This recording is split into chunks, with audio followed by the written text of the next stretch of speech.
Hey, what's up, guys? Pete Alonso here from the New York Mets, and I'm here with Alfred, and I just want to say thank you so much to all you guys for listening to the Metropolitan Report.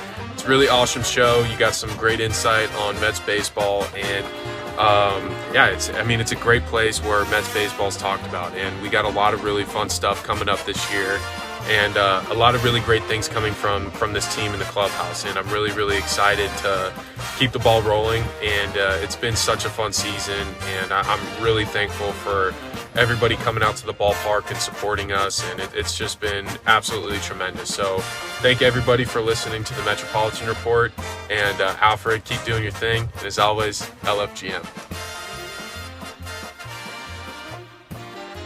Ladies and gentlemen, you're tuned into an all-new edition of the Metropolitan Report. My name is Alfred Jr., and here on this podcast, we talk about any and everything New York Mets. Of course, the Metropolitan Report is a proud member of the Grid Network.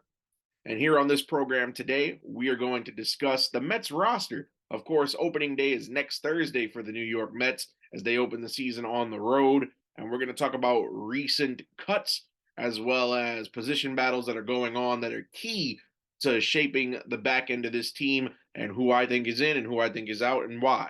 But first, we're going to start out with the baby Mets, as I like to call them, the young guys. On Saturday, Ronnie Mauricio, the powerful switch-hitting shortstop who was a sensation in camp and in spring training for the Mets this spring, he's been sent down to AAA. Of course, he had a very impressive offensive showing this spring. However, Buck Showalter cited numerous times that Mauricio needs to work on his defense. Why this move makes sense to me, at least, Ronnie Mauricio has never played above AA. Of course, last season he started out the minor league season in Single A Brooklyn, moved up to AA Binghamton, but he stopped there. Mauricio in recent months has impressed. Of course, like I said, he was setting spring training on fire with great contact and power, and he was the Dominican Winter League MVP this past January. However, it's hard to justify putting a guy on the opening day major league roster when he's never played above AA. Just a little bit more seasoning for Mauricio, and he should. I do expect him to see Flushing at some point in the season. I can't imagine 2023 going from April to the end of September and Mauricio at least not getting a cup of coffee. But Ronnie Mauricio, again, on Saturday, sent down to AAA. He'll start the season in Syracuse. Francisco Alvarez, the powerful hitting catcher, he was sent down to AAA just yesterday. Not a surprise because in the offseason, the Mets did spend the money. They did sign Omar Narvaez, and of course, Tomas Nido was already on the roster after they traded James McCann to Baltimore. Narvaez's signing always spelled doom for for Alvarez's chances going into opening day. Alvarez did have a cup of coffee in the bigs last year. He only had one hit, which was a home run in Citi Field, a solo shot. However, this spring, he left a lot to be desired. This spring, he hit 107 with just one RBI. He only had 3 base hits in all of spring. The Mets haven't given up on his bat. His bat was not the issue. Buck Showalter said that he did expect Alvarez to play the entire 2023 season in Syracuse. But again, the bat not the issue. The issue was the defense. His defense behind the plate is not major league ready. Now, why this move makes sense to me, I agree with this move. It makes sense only because, again, he's going to be a catcher. You're going to expect him to call games. You're going to expect him to call pitches, dictate what pitchers are throwing.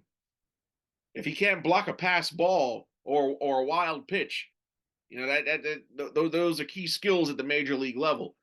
So Alvarez, again, and that's always been the knock on Alvarez. For as good as his bat has been, we saw him in the 2021 Futures game, which is the all-star game for the minor leaguers. We saw him with the impressive power, the moonshot he hit in Coors Field in Colorado. We saw him tear up every level of minors. The bat is not the issue, although he did have the underwhelming spring training, which didn't help him this spring at all.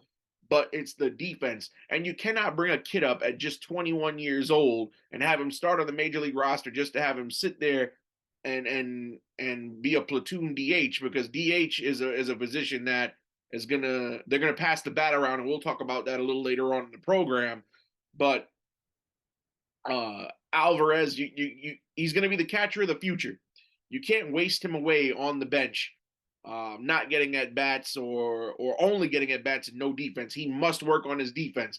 I understand they could make him a career DH because guys like Ellis Burks and Edgar Martinez and David Ortiz have made careers in Major League Baseball, Hall of Fame careers for some of them, at the designated hitter level. But before they became DHs, they all had some type of defense at some type of defensive position. So I think this move is good for Alvarez. A little bit of seasoning on the young guys will never, ever be a bad thing. But Alvarez option to AAA to start 2023. So we'll see him in Syracuse. Again, not a bad thing. And again, I can't picture 2023 going by without seeing Alvarez. I personally think he gets another cup of coffee. Should Guillorme or Nido get hurt, the Mets, I don't think they'll go to Alvarez because, again, defense is not his strength. But stranger things have happened. But I see at least Alvarez getting a cup of coffee towards the end of this season. All right, here we go now. These are my picks of the 26 players that are going to be on the roster. Here we go. So I'll break this down by position, and then the bench, and then the starting pitching rotation and the bullpen. So here we go. At first base, of course, Pete Alonso always was a lock to make the team. Of course, the polar bear is a friend of the show. Shout out to him. Uncontested, he's a lock. He's back in camp from a great showing at the World Baseball Classic, as is the starting second baseman Jeff McNeil. Shortstop Francisco Lindor, lock. Third base. Now, I understand that Brett Beatty is putting pressure on the veteran, but I have Eduardo Escobar being the starting third baseman for this New York Mets club to begin the season. Catcher, I think Omar Narvaez, just because he was the prize free agent acquisition. I think he starts behind the plate. Left field, I have Mark Canha. Center field, we have Brandon Nimmo. Right field, Starling Marte. Designated hitter against right-handed pitching would be the lefty Daniel Vogelbach. On the bench, we have either, well, I'll go ahead and just say it. We have Tommy Pham, who will more than likely, against left-handed pitching, be the DH, and he will be able to spell either Canha, Nimmo, or Marte in the outfield on a day off. Guillorme, of course, the other catcher. You can't field a major league team without carrying a backup catcher, so that's a given. We have Guillorme, so Nido, a backup catcher. We have Guillorme, who was always a lock to make the team. Guillorme, who should have won a Gold Glove last season, defensive stalwart. Should Lindor, Escobar, or McNeil miss time in the outfield, Guillorme can play any of those positions. So we got Tommy Pham as the backup outfielder / designated hitter. Tomas Nido, backup catcher. Guillorme, backup infielder. I think Tim LeCastro, who we've been talking about a lot on this program, for those of you who continue to follow the Metropolitan Report, thank you. But Tim LeCastro has impressed me this spring. The young man batting in the 350s. These spring at bats, while they may not mean much to a veteran like a Starling Marte or a Mark Canha or Pete Alonso, they mean a lot to guys who are trying to make the team. Of course, Tim LeCastro was signed to a minor league deal back in January with an invite to spring training, and he has impressed. His competition for that final roster spot hasn't really done much in the form of Darren Ruff. Darren Ruff not hitting well at the plate. He may be designated for assignment. Also competing for the final roster spot is former Chicago White Sox standout infield prospect Danny Mendick, who's coming off of a torn ACL last season. He's only batting 130 this spring, so LeCastro is my front runner. And then in the final bench spot, it's between Brett Beatty and Mark Vientos. Now, Beatty and Vientos both play third. Vientos can play a little bit of second. Um, I gotta go. I gotta go with the numbers, and we'll put the graphic of the comparison between the two. Now, like we said, Mauricio and Alvarez have been sent to AAA. There's only space for one more guy, and it cannot be both Beatty and Vientos. I know I said in episode one of our podcast for this season that I believe that Beatty should get the spot, and I still believe Brett Beatty should get the spot, although Vientos is chasing him and making the decision a little bit difficult. But if we break down the spring numbers for the final bench spot, Brett Beatty batting .333 with 1 home run, 6 RBIs, a .905 OPS, and then you have Vientos batting .283, 2 home runs, 11 RBIs, a .807 OPS. Now, here's the difference between the two gentlemen. Vientos is more effective when it comes to hitting for power. As you can see, he has 1 more home run this spring than Beatty does, and he has 5 more RBIs. However, Beatty has the higher average, which also leads to the higher OPS. Now, I know that this is going to be a difficult decision, and whoever should win this position battle will start the season on the bench. They will not, I don't foresee Eduardo Escobar, although maybe mid-season or late in the season he loses the starting job or gets traded. He's going to start this season at third base for the Mets. But the winner of this position battle between Beatty and Vientos, that's going to be your bench guy. I think Beatty's going to get this job just because he has a higher OPS and a higher average, meaning he's going to get on base more often than Vientos. The only reason why Vientos' numbers are what they are is because he's come up to the plate this spring with the men ahead of him on base. Beatty can't help that every time he walks up to the plate, there's nobody to drive in. That's not his fault. So I got to give it to Beatty. He's having the better spring. He looks confident in the swings that I've seen Beatty take this spring. He doesn't look to be second guessing himself, swinging the bat with confidence, and you could tell that he's set out to make this opening day roster. So I'm going to give the Duke to Brett Beatty. Of course, like I said, I can't picture 2023 going by without seeing Mark Vientos in Flushing at some point. There's going to be some point where somebody's going to get hurt, or in the case of Escobar, may get traded, and you may need to bring Vientos in. You never know. But again, as far as guys who are competing for this bench spot that I expect to be DFA'd, I do expect Darren Ruff to be designated for assignment. He's just shown nothing. He's been battling the wrist injury. He's had to take multiple cortisone shots. Bat speed is just not there for Darren Ruff, and he struggled mightily. Also, he's been playing first base while Pete Alonso was away with Team USA. Now that Pete Alonso is back, Daniel Vogelback by trade is already a first baseman. How many guys playing first can you have on one team? So I think that Darren Ruff gets the short end of the stick, and rightfully so. Darren Ruff, going back to the trade deadline last year when we acquired him from the San Francisco Giants for J.D. Davis, has just not produced. Underwhelming. I have no faith in Darren Ruff.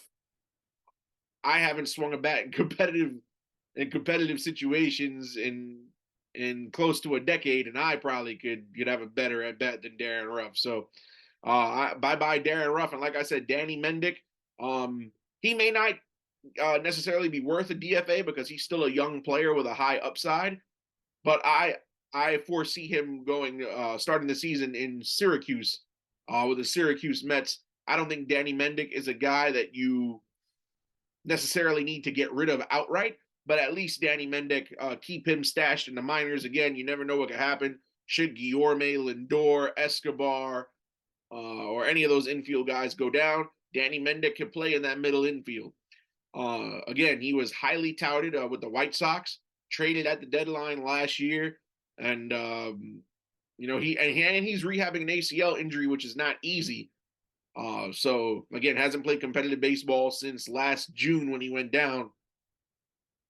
So I expect Mendick to bounce back. The best place to learn to bounce back would be in the minor leagues. All right, moving on. The starting pitching rotation, of course, this is a no-brainer, the first four. It's going to be Max Scherzer, Justin Verlander, Kodai Senga, Carlos Cookie Carrasco, and then either David Peterson or Tylor Megill. Reason being is because Jose Quintana won't be around until the All-Star game. I know on this program before I made a case for Tylor Megill. However, I'm switching gears. I'm going with David Peterson, and I'll tell you why. Number one, you look at the other four starters, Max Scherzer, Justin Verlander, Kodai Senga, Carlos Carrasco. The one thing they all have in common, they're all right-handed pitchers. There is not a single lefty amongst the four of them. So change it up for variety. That's number one. Number two, David Peterson. Say what you will about him in past seasons, and I know I've been a critic in past seasons of David Peterson as well, but David Peterson is having the spring of a lifetime, as opposed to Tylor Megill, who was competing neck and neck with David Peterson. But Tylor Megill this past weekend struggled in his outing, making the case stronger as to why Buck should go with Peterson. Here are the numbers, folks. David Peterson, he has no wins and no losses. However, 0 ERA, has not allowed a run all spring. He's got 13 strikeouts in 12 innings pitched. Tylor Megill, on the other hand, is 1-1 with an ERA of 3.0, and in the same 12 innings pitched, he struck out 8. So Peterson has been perfect so far this spring.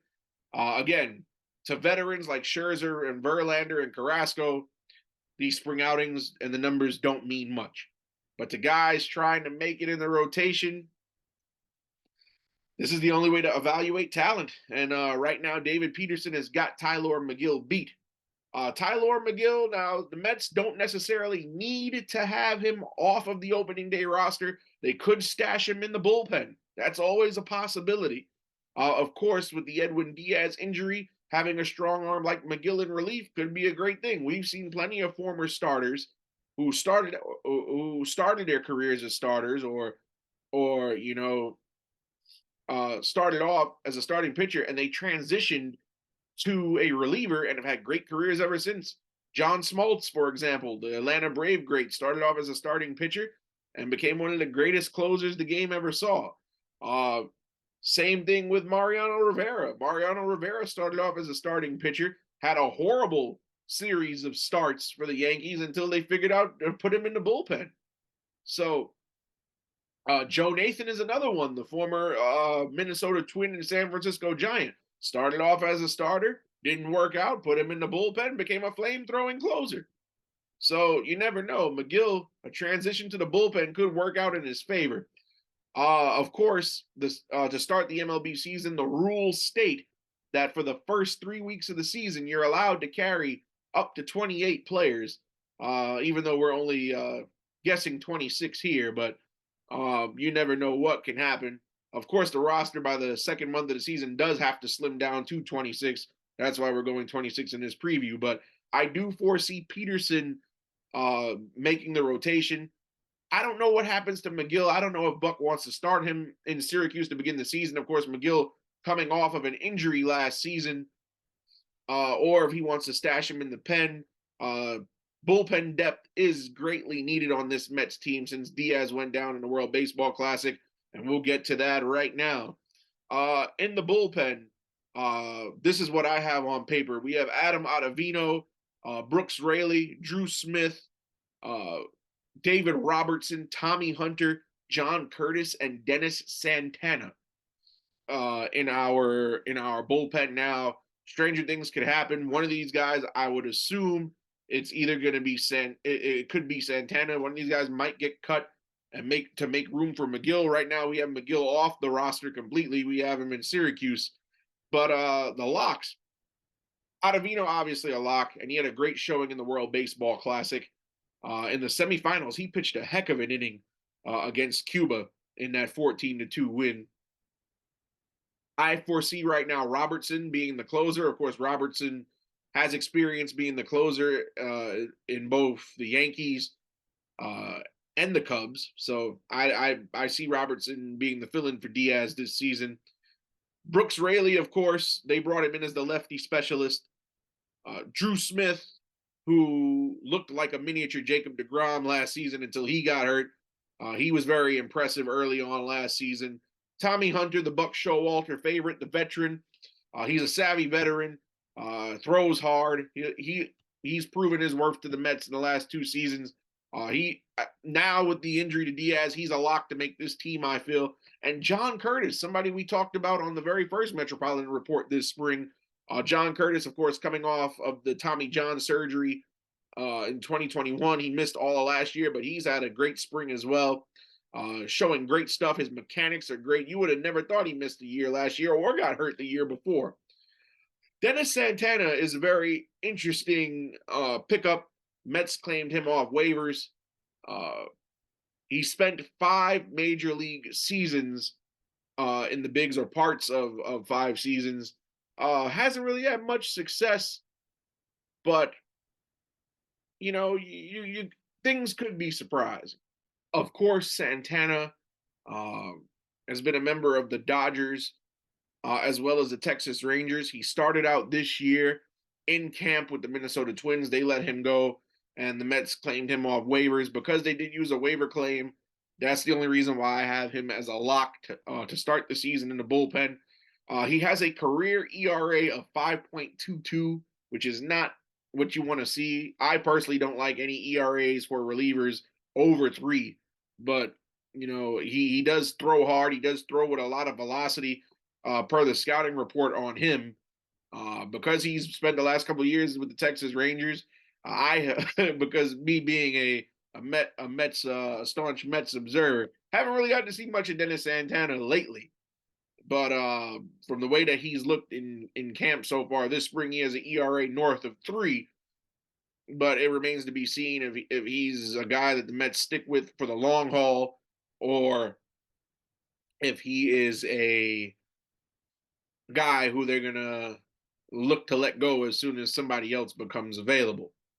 So that's that.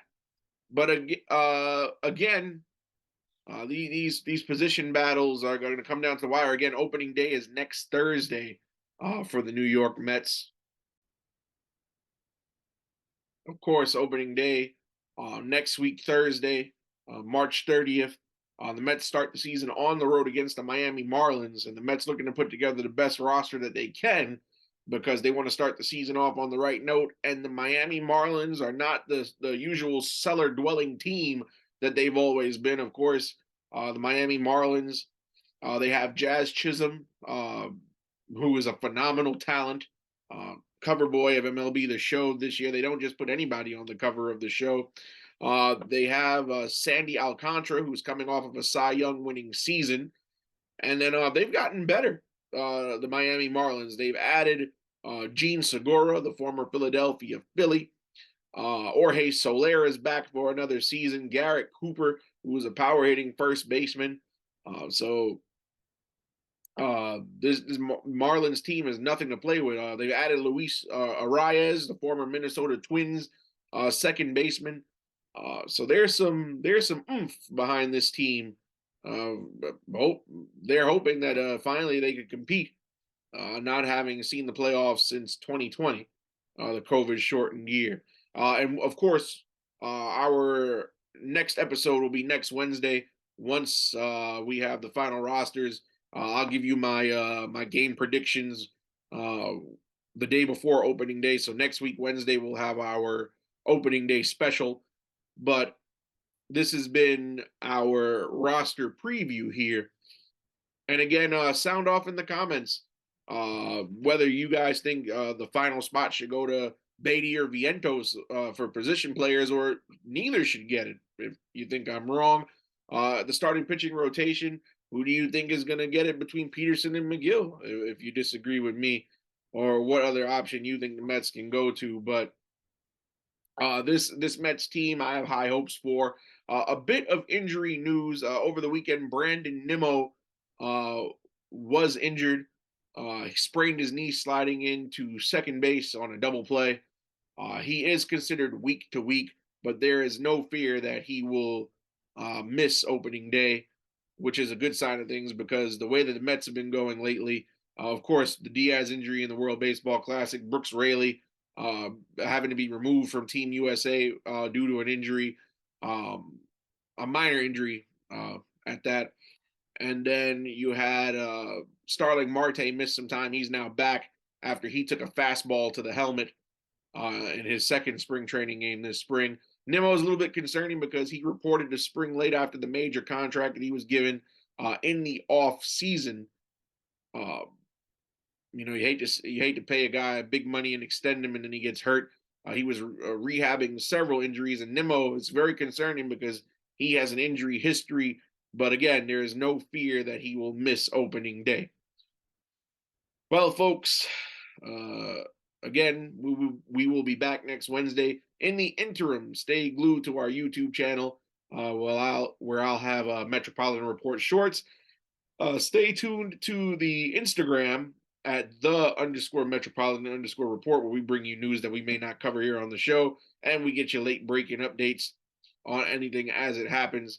Again, you can follow the Grid Network on Instagram and Twitter at _Grid GRYD Network. And until next week, Wednesday, I've said everything that there is to say, and the only thing left to say is, let's go Mets.